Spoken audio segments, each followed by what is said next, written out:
خوب رفتسته.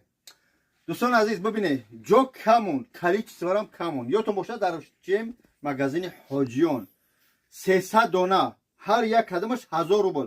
این هم فوتبال کارا میبینی کاکای تا خلم پلم نیستن یا کچ خوب حتی این نه مقصد.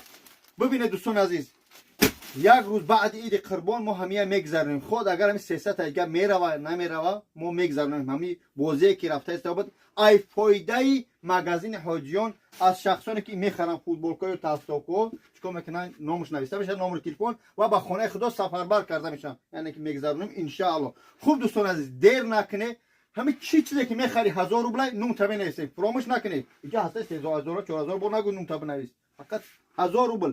الحمدلله اینجا فوتبال کو تبه اینه که کچستوش بمبان просто ای مدلش مونده 2 تا 3 تا 4 تا هر خیلی مونده و اون خودت اینجا ما ریختیم تو اینجا بوری نازده استودیان ان شاء الله برای کار خداوند همه توجه